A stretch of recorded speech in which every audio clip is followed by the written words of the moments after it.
Bonjour tout le monde et bienvenue à la 10e émission de l'Expresso. Pour souligner cette première dizaine, je vous annonce le lancement de notre tout nouveau site web au www.telegaspé.ca sans accent qui apparaît maintenant à l'écran. Le site en est encore à ses premiers balbutiements, mais semaine après semaine, vous pourrez trouver de plus en plus d'informations et de vidéos. Vous y trouverez également toutes nos coordonnées pour nous envoyer vos commentaires et vos suggestions. Alors, commençons tout de suite avec les communiqués de la semaine.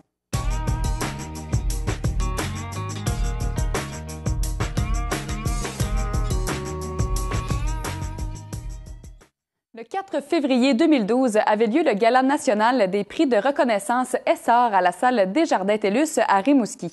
Au cours de cette importante soirée de reconnaissance, les écoles Saint-Rosaire et de la découverte de Gaspé se sont vues remettre le prix national Télé-Québec pour leur projet de comédie musicale Le Fin Filou. Ce prix consiste en une bourse de 1 500 $ et une œuvre d'art. Toutes deux offertes par Télé-Québec. Dirigée par Pierrette Poirier et jouée sur scène par 410 élèves, la comédie musicale Le Fin Filou se voulait un hommage à la langue française. Ce projet a permis aux enfants de découvrir la langue avec leurs outils et leur façon originale de la rendre vivante et créatrice. Le spectacle présentait des personnages magiques et amusants comme Madame Alphabet et ses 26 lettres, Demoiselle Ponctuation, la majestueuse Dictée, la grande Larousse, son petit Robert et la grammaire en fête. Grâce à une nouvelle approche pédagogique, le projet invitait les élèves à entrer dans le jeu et à faire un voyage fantastique et grammatical au royaume des mots en articulant savoir et plaisir. La commission scolaire des Chic-Chocs félicite chaleureusement toute la communauté éducative des écoles Saint-Rosaire et de la découverte pour l'obtention de ce prestigieux prix. Un grand bravo à toutes celles et ceux qui ont participé à ce projet rassembleur unique en son genre. Vous faites honneur à notre organisation et à notre belle région. Depuis hier et ce jusqu'au 17 février prochain ont lieu les Journées de la persévérance scolaire 2012. Parce que la persévérance scolaire, c'est l'affaire de tous, la commission scolaire des Chic-Chocs profite de cette semaine thématique pour rappeler combien il est important d'encourager de façon quotidienne les jeunes et les adultes à persévérer dans leurs études. Monsieur Jean Letarte, directeur général de la commission scolaire des Chic-Chocs, affirme que dans le rapport sur la diplomation et la qualification au secondaire édition 2011 du ministère de l'Éducation, du loisir et du sport, nous remarquons que le taux de diplomation des élèves ayant reçu leur diplôme d'études secondaires au bout de 5 ans a augmenté de façon significative, passant de 50,1 % pour la cohorte 2002-2007 à 62,4 % pour la cohorte 2005-2010. De plus, de nombreuses activités de sensibilisation à la persévérance scolaire auront lieu dans les écoles et les centres d'éducation des adultes et de formation professionnelle de la commission scolaire pour souligner cette semaine thématique. Le député néo-démocrate et porte-parole adjoint en matière de pêche et océan, Philippe Thune, de la Gaspésie et des Îles-de-la-Madeleine, a dénoncé avec véhémence le 8 février dernier la décision dangereuse du gouvernement conservateur de faire des compressions dans le budget de la garde côtière canadienne, estimant que ce geste absurde met en péril la sécurité nationale et environnementale. M. Thune a indiqué que les compressions d'effectifs et les fermetures qui toucheront prochainement 12 établissements de la garde côtière l'empêchera de bien faire son travail de protection et de surveillance, notamment en ce qui concerne la contrebande et les catastrophes écologiques. Rappelons que l'an dernier, les conservateurs ont annoncé la fermeture de 2 centres de recherche et de sauvetage maritime situés à Québec et à Saint-Jean-de-Terre-Neuve. Les compressions à la garde côtière récemment annoncées multiplieront l'effet néfaste de ces fermetures, selon le NPD. Les 2 députés du NPD et M. Grégoire, président du syndicat de la garde côtière, et du député néo-démocrate Finn Donnelly, ont du même coup fait l'annonce du lancement d'une pétition pan-canadienne demandant au gouvernement canadien de renoncer à ces compressions budgétaires.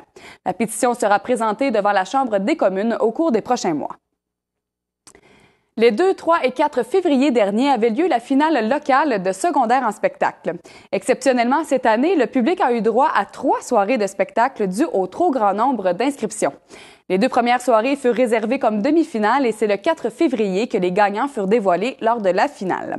21 numéros concours furent présentés pendant les 3 soirs et 12 d'entre eux se virent remis des prix.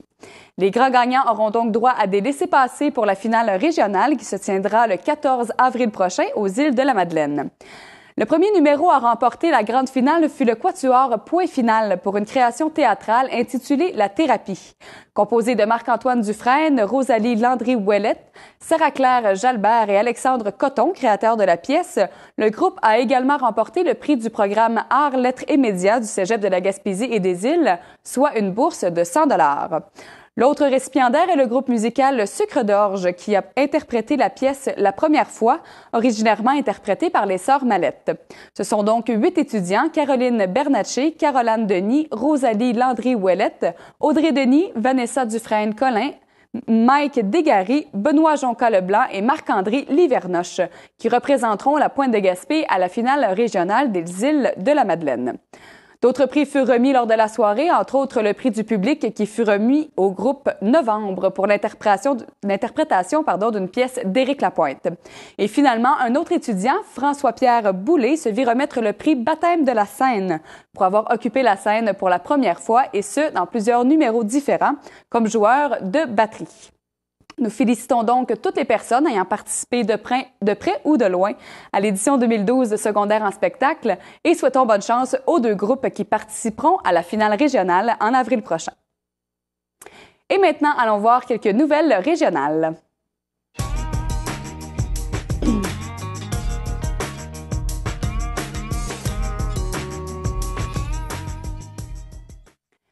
Le regroupement des associations de personnes handicapées de la Gaspésie et des Îles de la Madeleine présentera les journées d'échange portant sur l'intégration et le maintien en emploi des personnes handicapées sur le marché du travail.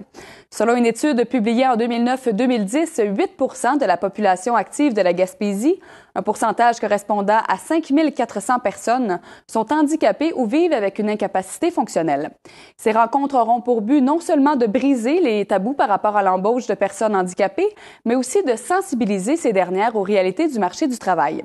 Selon Mme Nancy Girard, chargée de projet au RAFJ, on entend souvent dire que les personnes handicapées ne sont pas formées, mais c'est faux. Au cours des dernières années, le nombre d'étudiants handicapés a augmenté de 300 % dans le réseau collégial et 200 % dans le réseau universitaire. Ces dernières soutiennent aussi que des mesures d'aide préventive peuvent être entreprises pour les employeurs qui tiennent comme argument que les personnes handicapées sont moins productives et doivent s'absenter plus souvent. La première journée d'échange avait lieu le 14 février à Gaspé et les autres se poursuivront ailleurs en région jusqu'au 14 mars prochain.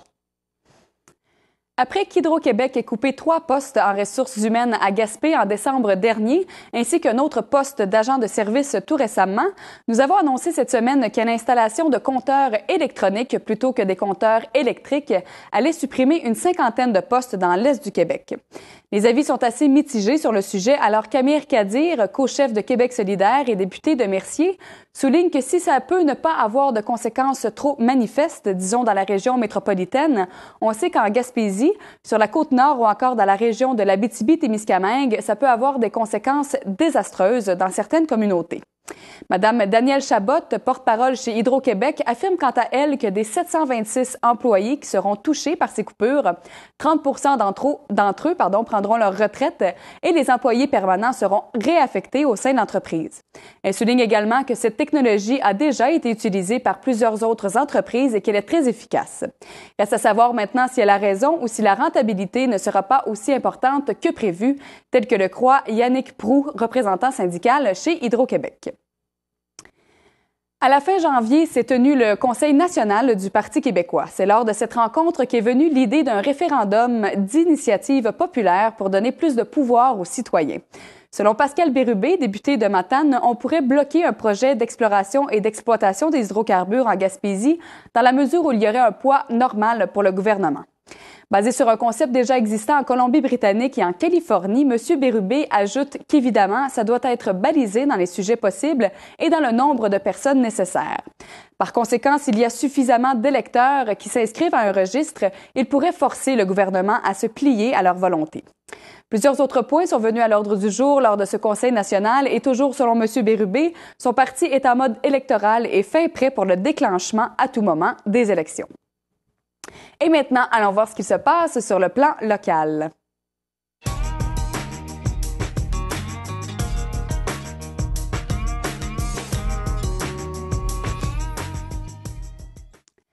Chaque hiver, une fois la glace prise, on peut remarquer quelques cabanes réservées à la pêche blanche sur la baie de Gaspé.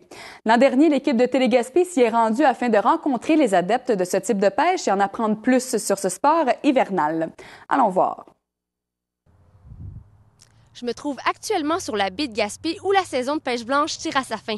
Je m'en vais justement rencontrer quelques pêcheurs pour savoir si la pêche a été miraculeuse cette année.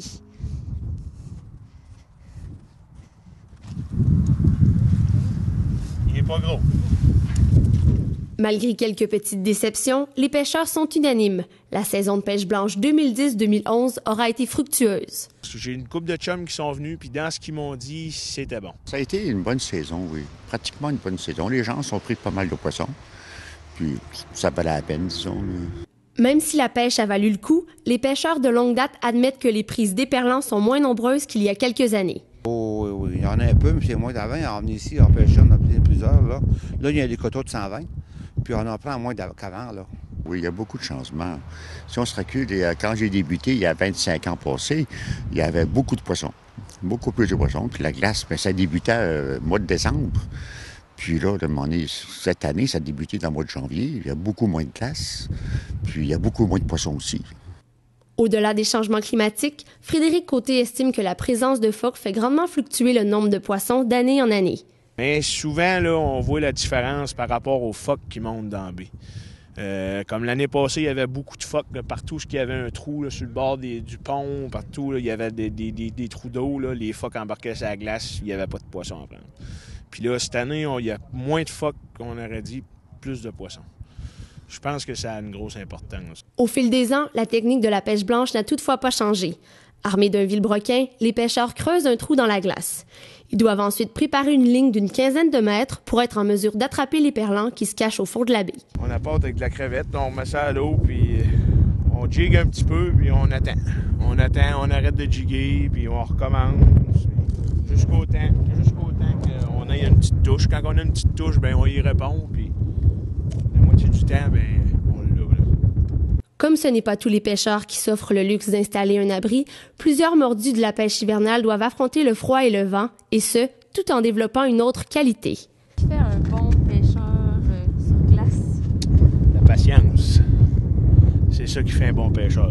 Malgré tout, la pêche blanche demeure une passion pour plusieurs. Cette année marquait même le retour de nombreux amoureux de l'éperlan sur la baie. Ça fait 6-7 ans que je n'avais pas venu à la pêche. J'ai décidé de venir quand il faisait beau aujourd'hui. Puis, j'ai pris une coupe quelques-uns là. Ça fait du bien. Belle air fraîche. Soleil, belle journée de printemps. C'était 3-4 années que je n'ai pas pu venir. Puis là, ça me manquait. Puis là, cette année, j'ai même pas mis de cabane cette année parce que j'étais trop tard. Puis là, juste rentrer sur la baie, là, c'est un feeling. À un moment donné, quand tu as aimé ça, puis ça fait quelques années que tu n'as pas fait. Puis c'est un plaisir. Et ce retour sur la glace risque de faire bien des heureux. J'ai 7 petits-enfants, j'en ai 3-4 des filles là, qui adorent le perlan. Je viens pêcher pour eux autres. Là, je vais en avoir 2-3 dizaines, puis je vais leur faire cuire ça pour moi-même et pour les autres. Ça, ils vont aimer ça. Isabelle Larose, Télé Gaspé.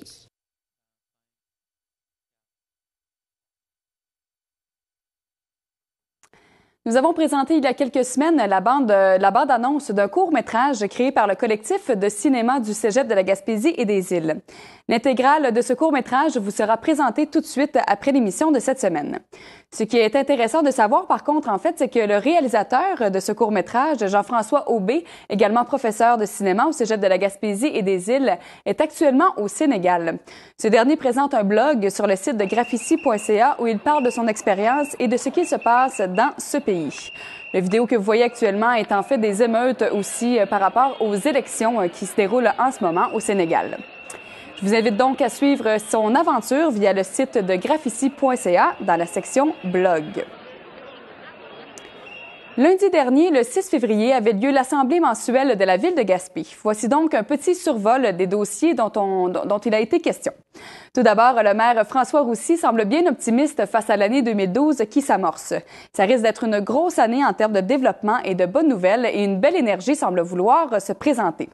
Tout d'abord, en ce qui a trait au dossier ferroviaire, on attend toujours des réponses du gouvernement fédéral, bien qu'on ait déjà de belles réponses de la part du provincial. Le CAR vient également de déposer un mémoire pour confirmer que le ferroviaire est un outil stratégique de développement et qu'il est nécessaire dans notre région. Sur le plan économique, maintenant, le gouvernement du Québec pourrait aller de l'avant avec un appel d'offres pour la construction d'un nouveau parc éolien. Le dossier est à suivre, mais certains promoteurs sont déjà intéressés par le territoire de la côte de Gaspé, donc on pourrait voir apparaître sous peu un parc éolien dans notre décor. Le dossier pétrolier continue de faire couler de l'encre. Le conseil municipal devrait rencontrer sous peu les compagnies Junex et Petrolia afin d'avoir plus d'informations par rapport à où ils en sont avec le dossier. Messieurs Yves Bolduc et Georges Mamelonnet se montrent par ailleurs très réticents à l'utilisation de la fracturation et la ville de Gaspé reste claire quant à sa position sur ce dossier. Mais qu'elle soit favorable pour un autre modèle d'exploitation, elle est contre la fracturation pour développer l'industrie pétrolière. Sur le dossier des travaux publics, maintenant, M. Roussy annonce la rénovation et la modernisation du centre de tri de Gaspé, avec comme objectif principal d'augmenter le nombre de produits recyclables. D'ailleurs, il est à noter qu'à partir de maintenant, tous les plastiques sont acceptés au centre de tri. On travaille également sur l'ouverture de nouvelles places en garderie. On parle d'environ 150 places pour la région et environ 70 places à Gaspé même. Et finalement, bonne nouvelle pour la direction du centre de ski du Mont Béchervaise. Cette dernière a pu noter une hausse de 39 % dans le nombre de cartes de membres vendues cette année. La direction travaille également à la planification d'activités pour les 55 ans et plus et se prépare pour le carnaval du Grand Gaspé qui aura lieu au début mars. Elle prévoit également un haut taux d'achalandage pendant la semaine de relâche du 5 au 9 mars prochain. D'ailleurs, à cet effet, le maire a aussi annoncé que toutes les activités seront gratuites dans les arénas durant cette semaine de relâche scolaire. Ceci est donc un bref tour d'horizon du contenu de la dernière Assemblée, mais je vous invite à la visionner au complet sur nos ondes, soit sur le canal 4 de Cogeco, tous les jours à 14h30 ou encore sur notre site web sous la rubrique Émissions.